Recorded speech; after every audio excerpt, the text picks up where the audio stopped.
So you really want to get into Peter Thiel's 0 to 1, huh? Well, let's dive in and see what makes it tick. Sounds good to me. Okay, so we're talking about building companies, right?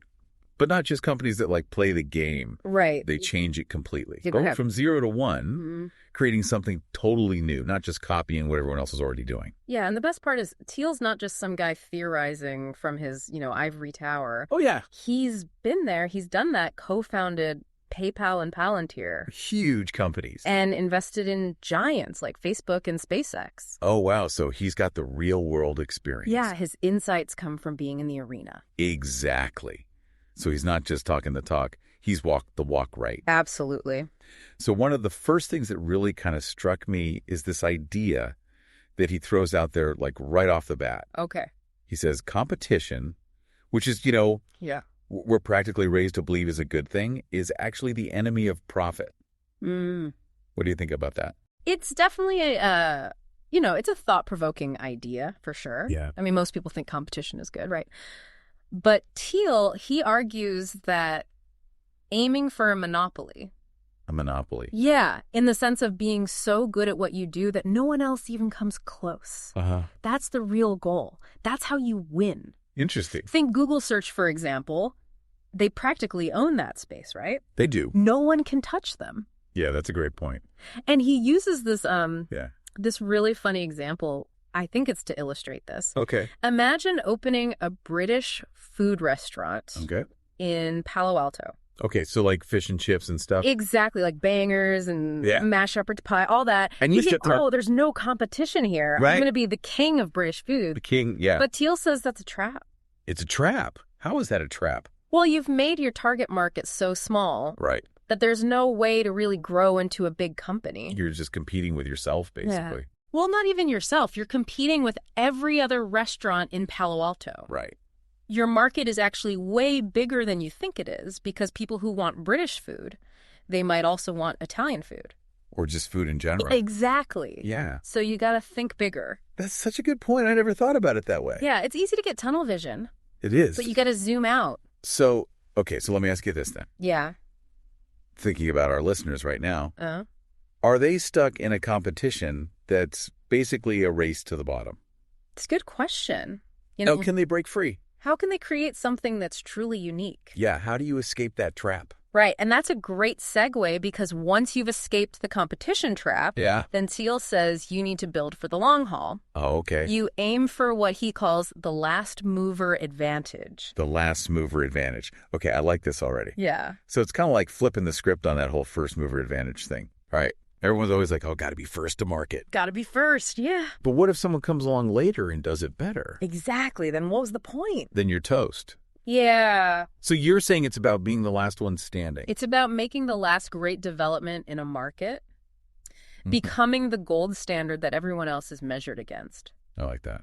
Think Amazon, for example. They started with online books, right? Yeah. Kind of a niche market. Yeah, but they dominated it. They dominated it, and then they gradually expanded. Right. Became the everything store. That's right. So they started small and then just... Yeah, they scaled. Just kept growing. Took over. So think about it this way. For you listening right now. Yeah.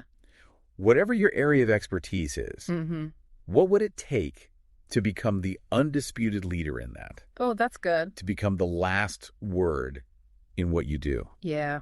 Powerful question. And this is where Thiel brings in this concept of the power law. And it's not just in venture capital. It's in life. It's in life in general. Yeah. So this one really kind of blew my mind. Yeah. He's saying that a tiny handful of companies end up being worth exponentially more than all the others combined. Way more. It's not even close. Yeah.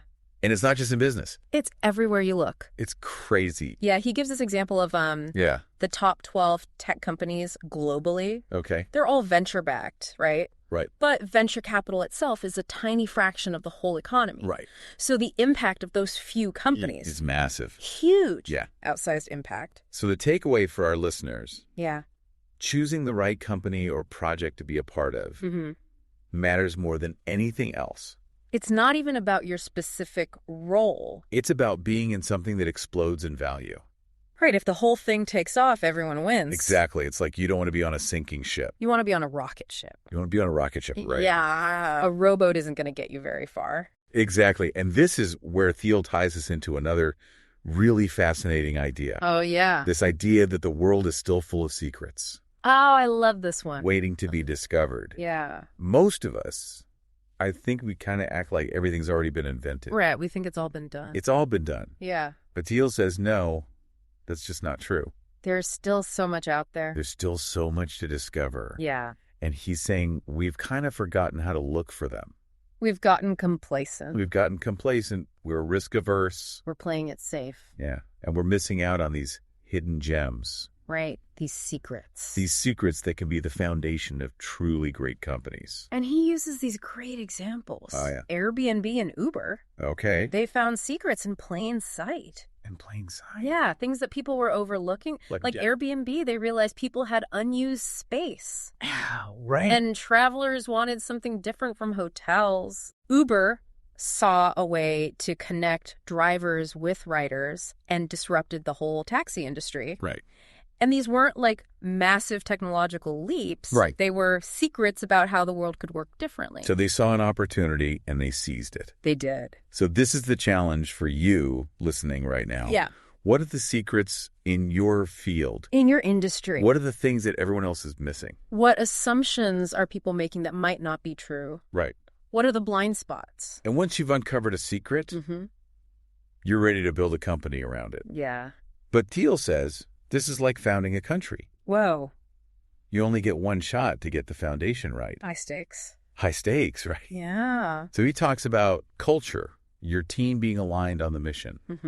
These are crucial. Absolutely. And he uses this great example of the PayPal Mafia. Oh, yeah. They're legendary. And he's not just talking about their individual brilliance. Right. He's talking about their shared obsessions, their intense relationships. Yeah. They were all on the same page. That's what propelled them to success. It wasn't just about finding the smartest people. It was about finding the right people. Oh, we're all in.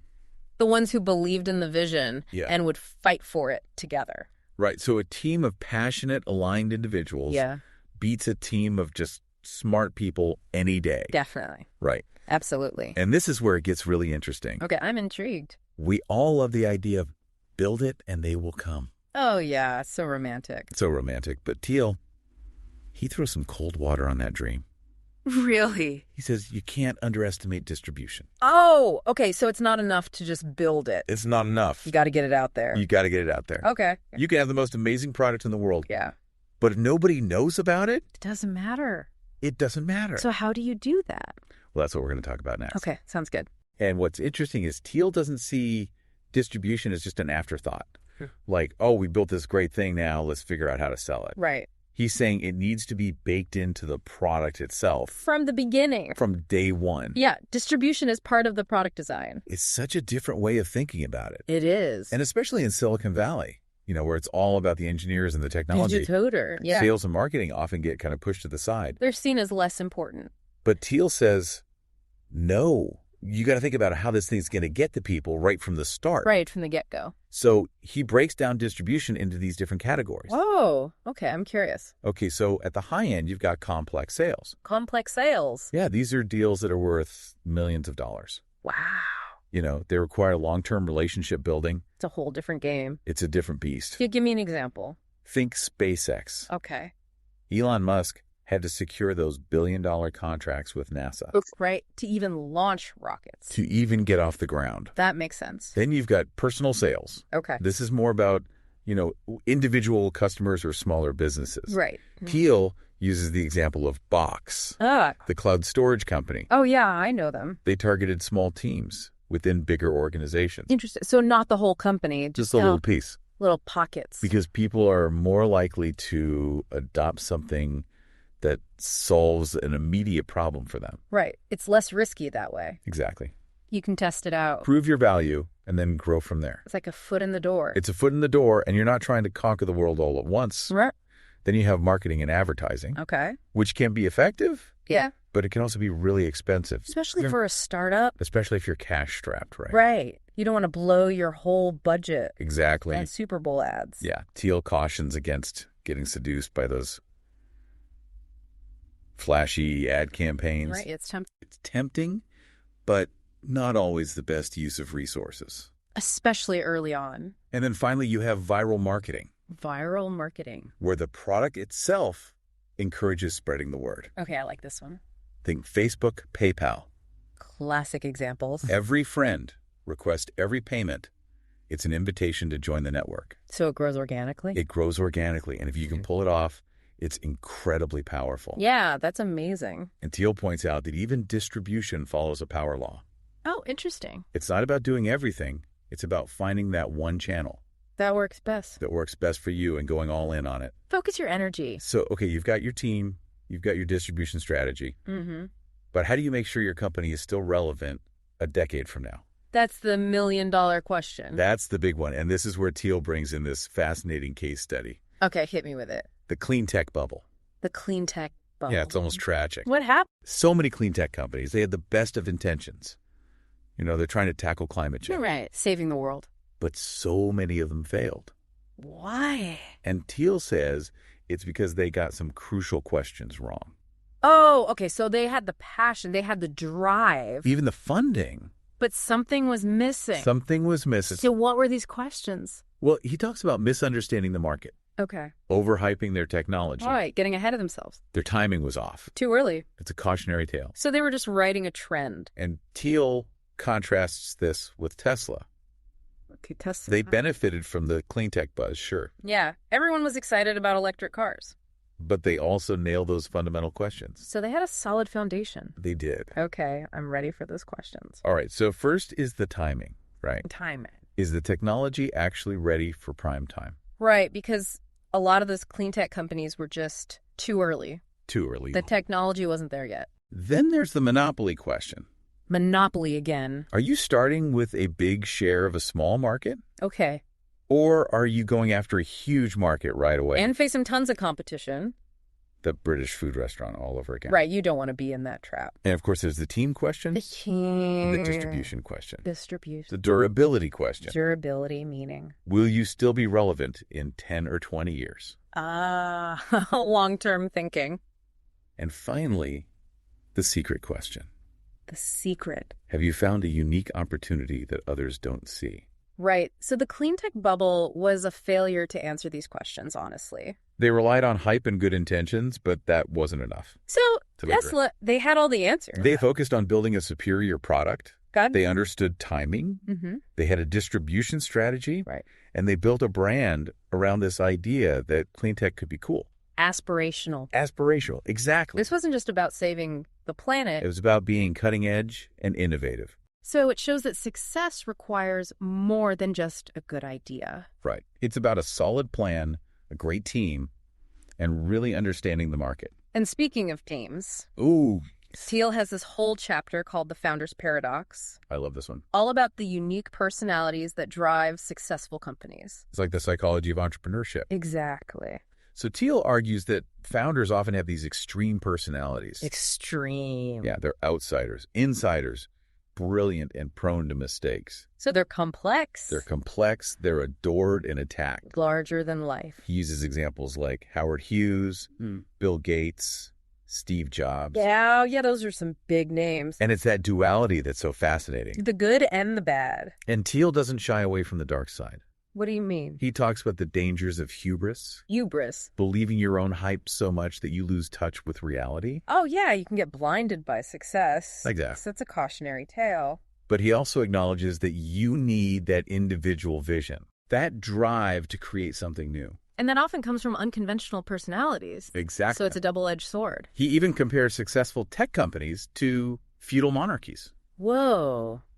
That's a strange comparison. It sounds strange, but it makes sense when you think about needing that strong leader, Right. that clear vision in the early stages. But the danger is when that strong leadership becomes stagnant, Right. unable to adapt and evolve. It's a delicate balance. So what does this all mean for our listeners? That's a great question. Thiel doesn't give you a step-by-step guide. Right, because every innovation is unique. Exactly. But he provides a framework for thinking about how to build companies that genuinely create something new. So it's about the mindset. It's about the mindset. And one of the biggest takeaways is this. Okay. Think for yourself. Don't just follow the crowd. Don't just follow the crowd. Yeah. Look for those secrets everyone else is missing. Right. Find the hidden gems. That's where the real opportunities are.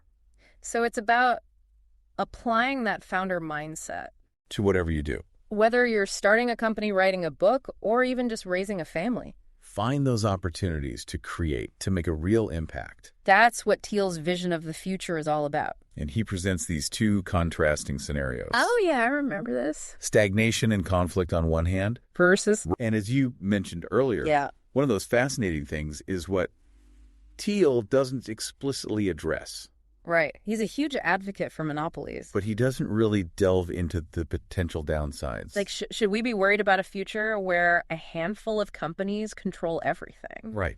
What happens to competition, to fairness, to innovation, if that's the case? Those are huge questions. And they're only going to become more important as technology continues to evolve at such a rapid pace. It's like Thiel is daring us to grapple with these complexities. He's not offering easy answers. He's pushing us to think critically and have those tough conversations. And that's what we've tried to do with this deep dive. We've explored the core ideas of 0 to 1.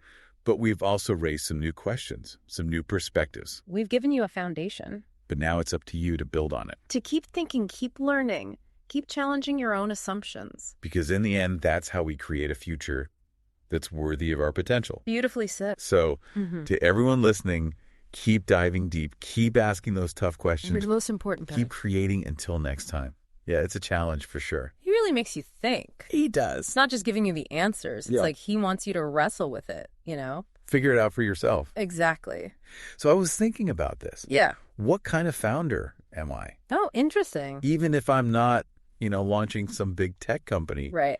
What are my strengths? Your unique strength. The things I bring to the table that nobody else can. Right. And what are your blind spots? Oh, good point. Those things that could trip me up. If you're not careful. Yeah. And I think Thiel's saying, look, the world needs people who aren't afraid to create. To take risks. To put themselves out there. And that doesn't have to mean starting a company. It could be anything. Anything that brings something new into the world. Exactly. A new recipe. A new way of teaching. A new book. A new thing. And I think those two contrasting futures he talks about. Stagnation and conflict versus radical advancement and abundance. Right. It really drives that point home. It's a stark choice. It is. And it's a choice we all have to make. We do. Every day. Every single day. Are we going to embrace the 0 to 1 mindset? Or are we going to settle for the status quo? And I think one of the most valuable things that Thiel does in this book is he connects all these ideas. Back to first principles. Back to the fundamental. He's not just giving you tips and tricks. Right. He's making you question your assumptions. About everything. About progress, about technology, about the future itself. He's like, look, here are the building blocks. Now go build something amazing. It's so powerful. Yeah, it's not a recipe, it's a philosophy. And speaking of things that are powerful. Okay. Remember how we were talking about what Thiel doesn't explicitly address? Yeah, the downsides of monopolies. Should we be worried about a future where a few companies control everything? It's a valid concern. What happens to competition?